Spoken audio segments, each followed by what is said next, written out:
Okay, I'm waiting to see the dietitian out here. It's a rainy day, and just not feeling good today. Just tired and everything else. But anyhow, yeah, just got here around 3:15. My appointment was at 3:10. So, just waiting.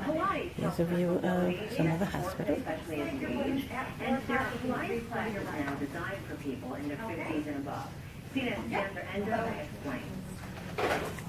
Flipping through a pile of bills, Marianne Haggerty says she's paying a lot for her health now that she's in her 50s. We're talking about a lot of medical bills here. Right. Physical therapy, surgery, Alright, here alone today. I don't have anyone with me. Daughter's not here today. It's just me.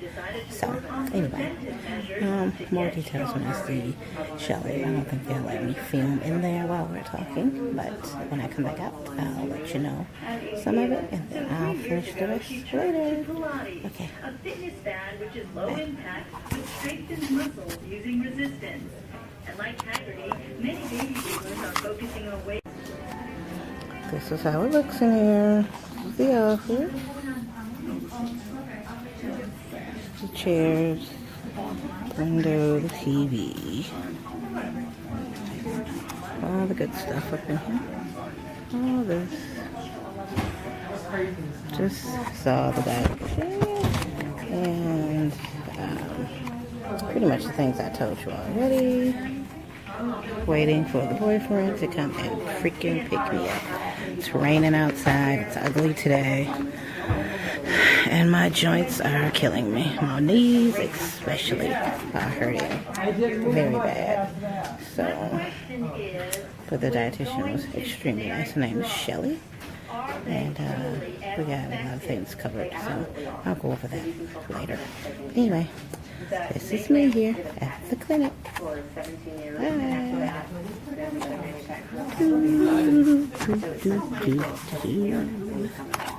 Bye. This is going down in a minute. Hey, YT. This is Fat Fabulous J. And I am on here for like the 100th time trying to take this because I am getting all these interruptions. So now I'm having another bad day, okay?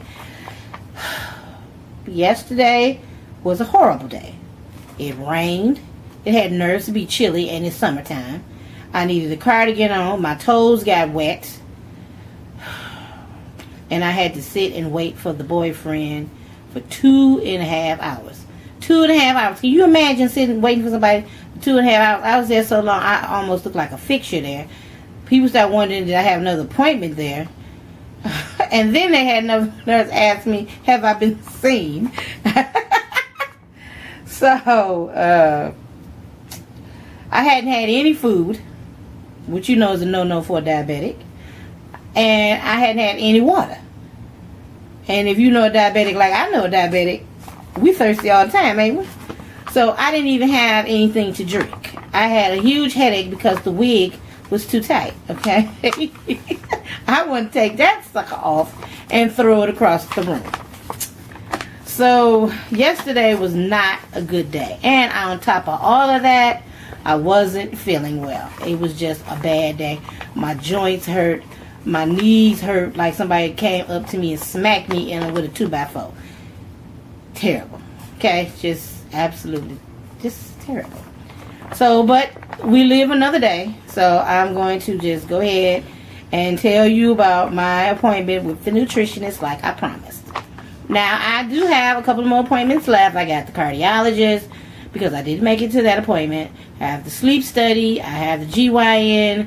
And I have the mammogram. And plus, I need to go see the bone doctor, the orthopedic. So, all in all, this is going pretty smooth, though. You know, the orthopedic is not mandatory.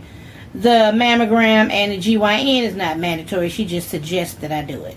So I figure once the sleep study and the cardiologist thing is done, I think they're going to send me for that indigestion kind of thing. I forgot what they call it, but I think they might. upper GI, I want to call it. You might send me for that. I don't know. I don't know yet. Don't quote me on that. So let's get to the case at hand. Let's talk about the nutritionist. A very nice lady. Her name was Shelly. She gives me the impression that she's not going to be one of those kind of people that like to force stuff on you. I don't like people like that. You know, like, you better do this. You need to do that. You know better than this. I don't like people like that. Don't talk to me like that. You understand? Like somebody that's going to talk to me in a sweet kind of manner and explain to me what I'm doing wrong and suggest what I can do. And if I can get some of it done, she's just as happy. As long as I don't, come in and say I didn't do nothing.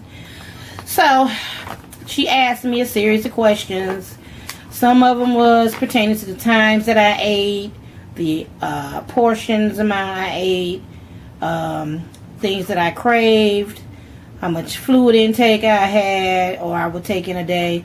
Did I eat out a lot? Did I carry out a lot? Did I have cooked food? If I had cooked food, who cooked it? Grocery shopping, what type of groceries? What kind of vegetables did I like? Fruit, protein. Asked me if I like milk. So one of the reasons why she asked me about the milk is because once people have the surgery, it is hard for them to digest the milk. So she was wondering if I was a milk lover, which I told her I was. And then she asked me what type of milk I like. I told her I like 2%. I like whole milk, and I also like almond milk. I don't think I drink enough milk. I need to drink more, She also asked me about what type of fluids I like to drink, meaning like, did I like pop, juice, did I drink enough water? She asked me about alcohol. Hey, no. Did I lie about the alcohol situation? That's a question somebody needs to ask me. I need to ask myself that. She asked me about the tea, because it had caffeine in it. And I told her I drink quite a bit of tea. Maybe 3 times a week. But I didn't drink coffee. And then she also asked me about juice. I told her I didn't drink a lot of juice. I mostly had like flavored water. And I would drink the little cheap teas that you get in the stores. And like the one in the can. And I like pink lemonade.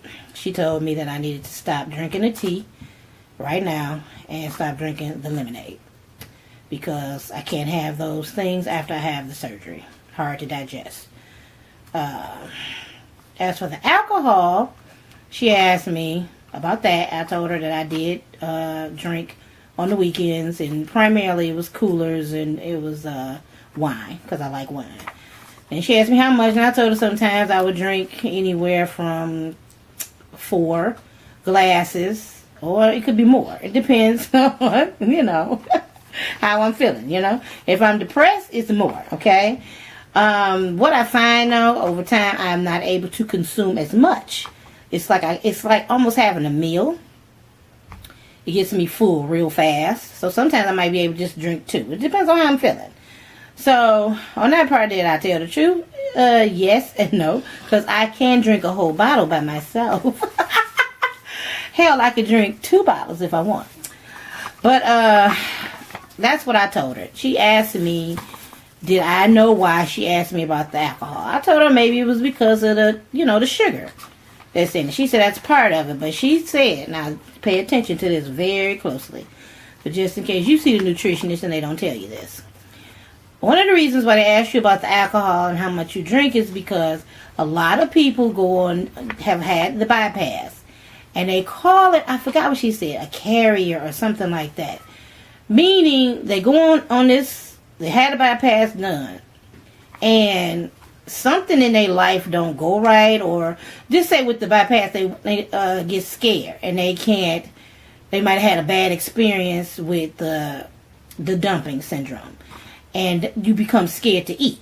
So then you might turn around and be dependent on you use something else, which they call as a carrier. Which you might turn around, well, you can't eat no food that good, but you can drink.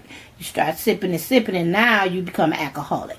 She said she's had a couple of clients that have turned into alcoholics. She has some clients that have turned into anorexics because they scared to eat the food because of the throwing up so much. So you really have to be mindful for that. So if you're a person that likes to drink, you need to stop trying to drink, first of all, before you had the surgery. And even though I've seen on YouTube people holding big ass martini glasses full of liquor, we're really not supposed to have it. It's nothing, I don't think it's going to happen to you. I mean, you might have a dumping syndrome if you do it too quick. But if you're a person that consumes a lot of alcohol, then you might want to try to wean yourself off of it a little bit before you have the surgery, because if you end up having some kind of problem and you lean towards that, then you're going to turn into an alcoholic. She says she's even had patients that are gamblers now because they needed something attached to that because they had a problem with the bypass, which makes a lot of sense to me. So, I don't think I'll be an alcoholic. I mean, I like to drink, but I don't drink nearly as much as I used to. You know, I used to like the vodka, you know, and all that stuff. Those mixed girl drinks. Or I just take a shot here and there when I'm hanging out. But I haven't done much hanging out, and I haven't drank any of the hard stuff. It's just I like wine. I like the taste of it, especially with certain foods. So, alright, besides that, she asked me that. Then she asked me, what else? Oh, about my sleep habits. And I told her I had really bad sleeping habits.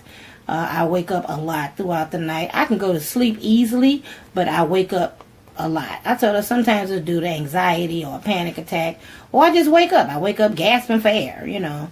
So, and I said I have a tendency of eating after 12, between 12 and 2. So she asked me when I ate, was it a snack? And I told her, no, I wanted a meal. Well, I have to have something heavy. So she said, that's part of my sleep apnea. Most people that have sleep apnea, pay attention to this, for just in case you don't know if you have it or not. One of the signs is you wake up a lot throughout the night. You urinate a lot throughout the night. And the third thing you do when you wake up throughout the night, you are going to want to eat something. It's just a force of habit. Doesn't matter if you're skinny or fat. You're going to want to eat. And the tripped out part is, you're not going to want crackers and a couple of chips or cookies. You're going to want something heavy, which could be some of the leftover food you had from dinner. You might want a piece of chicken or a big ass sandwich. You're going to eat something like that that's heavy, which will cause you to gain weight. Because what's going to happen? You're going to take it to your room, or you're going to sit in your kitchen or wherever, and you're going to eat this meal by yourself. And then what you're going to do, you're going to go in your room and stretch out across that bed and go to sleep. So now the food is just going to sit there and expand throughout your body, and you're going to get fat. So anyway, so that was something else she pointed out to me. Now, she also went into portions. She asked me, was I the type of person who wanted a lot of food on my plate or a little? I stretch between medium and a large amount of food. Reason why I like a large amount of food on my plate, because I don't eat all day. I eat, when you say meal-wise, probably one big meal a day. So when I do get the meal, I want a lot of it, because at this point I'm hungry. I don't really eat breakfast. I eat a banana and probably some yogurt. And that's between 12 and 1. So that's not even breakfast. But she told me that was fine. That was actually good. I could even have a piece of toast with that. But then I really don't eat lunch. You know, I might, when I eat what is considered lunch, it could be dinner for some people. Because I'm going to probably order me some pizza with some chicken. Or I'm going to have some chicken with some bread. You know, it's going to be something like that. I do like salads, so I do eat quite a bit of that. But anyway, this is the paper she gave me. See there? Lovely. Alright, now this is a 1,200 to a 1,600 calorie plan. What she wants me to do is 3 things, okay? That's important to her. She knows that I'm not going to follow this completely. Duh, she's right about that. But there is 3 things she wants me to work on. The first thing she wants me to work on is decrease eating speed. Okay, there's some of us that don't chew. We just swallow. And you got some of us that chew all day long. And that's usually the bony folks. The folks that are skinny as I don't know what. What they waiting on chewing for, I don't know. They need to be eating fast, okay? And we ones need to be eating slow. But anyway, this decreased eating speed, she wants me to chew my bites of food 15 to 20 times. Now, I have also heard from several people who've had the surgery that is a pattern that you need to try to practice, because the more grainier or less grainier the food is, it goes down into your system quicker than if you throw it in your mouth and chew it 4 or 5 times and swallow it, it could get stuck. So, am I a fast eater? Oh, yeah. Yeah, I think, sometimes if I don't watch myself, I'm finished with that plate in probably 2 minutes. So, if it's good. We're talking about some homemade canned sweet potatoes and some fried chicken with some greens. Oh, yeah. Because I'm going to have me some more greens. And maybe some sweet potatoes. Maybe even another piece of chicken. I don't know. If it's good, I don't even think I taste it. I just swallow it. So, I am a speed eater, and I understand 15, 20 times. Will I chew 15, 20 times? I don't know. I'm going to try to chew at least 10. At least get that 10 in there. I'm trying to get that 10 in there. And then I'm going to try to work up to that 15.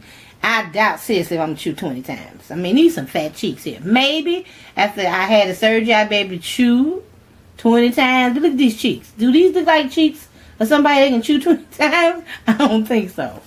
Anyway, the next one is meal times. Okay, I already explained to you how I eat. How the time frame is. That it's not right. It's terrible, okay? She wants me to have 5 meals a day. That's what you see with this yellow stuff.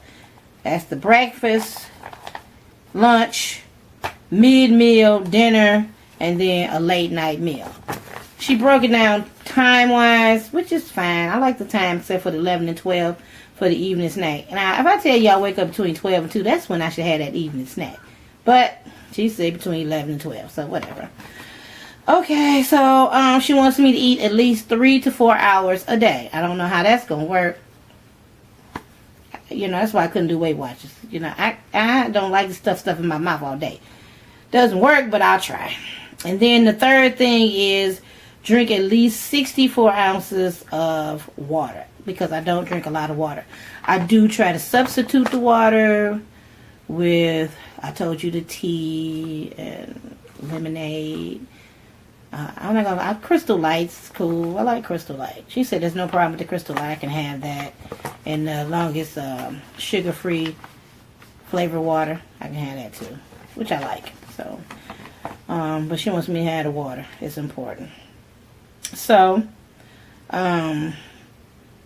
those are 3 things she wants me to work on before I come back to see her in a month. And I guess she's thinking I'm going to lose a couple of pounds doing this. And I might. I don't know.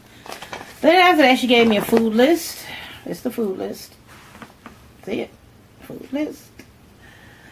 And it tells me about all the calories and the portions and all that stuff that I need to have to help me with this journey and everything.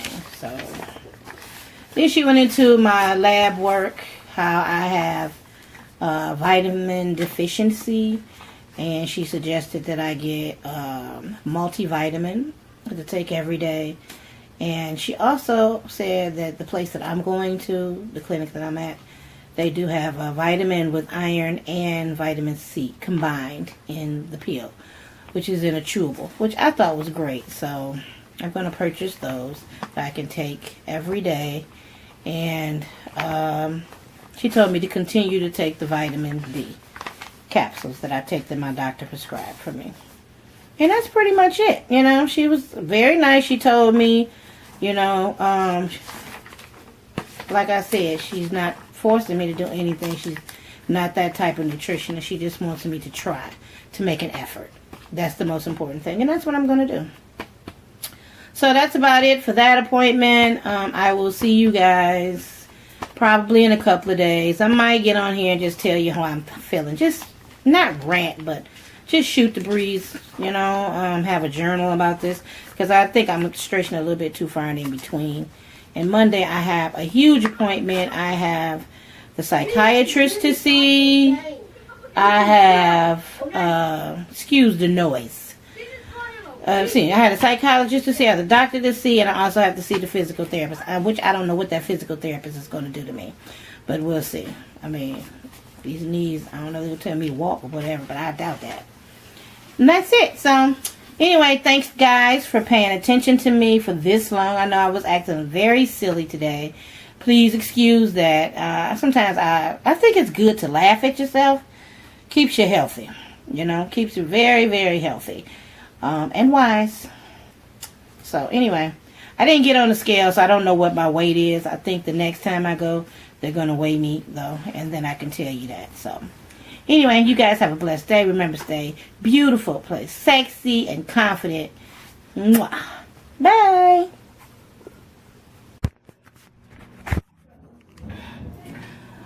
Okay, YouTube. I'm home. My appointment was at 3. I got there at 3:15, and it's 7 o'clock, and I'm home. And I'm mad. I have a headache. I don't feel well, and I haven't had no water or anything else to drink. And I'm just pissed. Waiting for the boyfriend. Pissed off. It was an informative doctor's appointment with a nutritionist, but I don't feel like talking about it right now. I'm just gonna keep this real with y'all. I'm just mad and I don't want to talk right now. Just furious. Sat around, it looked like I was waiting on another appointment in there, and then she wants to start arguing with me because I said something about it. Pissed. Hungry, thirsty, and mad.